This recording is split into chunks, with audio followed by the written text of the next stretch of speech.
సందుల గురించి చాలా వివరంగా ఉదాహరణలతో సహా ఈ వీడియోలో అయితే తెలుసుకుందాం. విద్యార్థులకు మరియు పోటీ పరీక్షలకు ప్రిపేర్ అయ్యే వారికి ఇది ఒక పర్ఫెక్ట్ గైడ్లా ఉంటుంది. రెండు పదాలు కలిసినప్పుడు మొదటి పదంలోని చివరి అచ్చు పూర్వస్వరం, రెండో పదంలోని మొదటి అచ్చు పరస్వరం కలిసి ఒకే అచ్చుగా మారడాన్ని సంధి అంటారు. పూర్వస్వరం ప్లస్ పరస్వరం ఈక్వల్ టు పరస్వరం ఏకాదేశం. సందులు ప్రధానంగా రెండు రకాలు.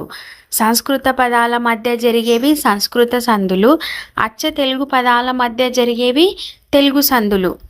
మనం ఈరోజు వీడియోలో తెలుగు సందుల గురించి తెలుసుకుందాం. అత్వసంధి.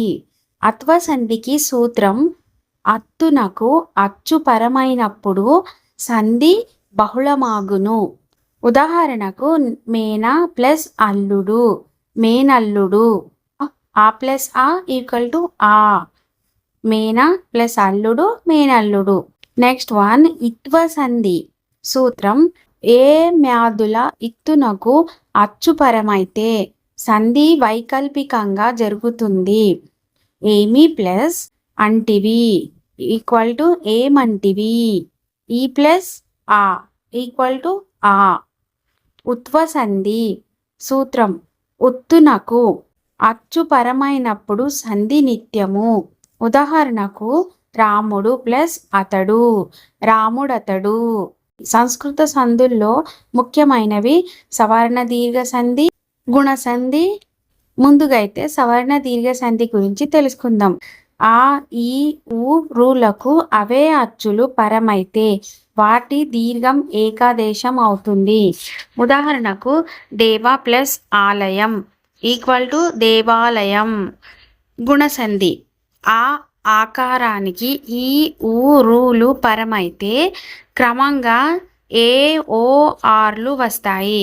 ఉదాహరణకు మహా ప్లస్ ఇంద్రుడు, మహేంద్రుడు. సందులు కేవలం పదాలను కలపడమే కాదు, భాషకు ఒక లయను, వేగాన్ని ఇస్తాయి. ఈ టేబుల్ని నోట్ చేసుకోండి. ఇప్పుడు మీకోసం ఒక చిన్న టెస్ట్. కవీంద్రుడు మరియు చింతాకు ఈ పదాలను విడదీసి అవి ఏ సందులో కామెంట్ బాక్స్లో చెప్పండి. వచ్చే క్లాస్లో మనం సమాసాల గురించి చాలా డీటెయిల్డ్గా నేర్చుకుందాం. అంతవరకు సెలవు. నెక్స్ట్ వీడియోలో అయితే కలుద్దాం. ఈ వీడియో నచ్చితే లైక్ చేయండి, షేర్ చేయండి, సబ్స్క్రైబ్ కూడా చేసుకోండి. నెక్స్ట్ వీడియోలో ఇంకొన్ని ఇంట్రెస్టింగ్ టాపిక్తో మళ్ళీ కలుద్దాం.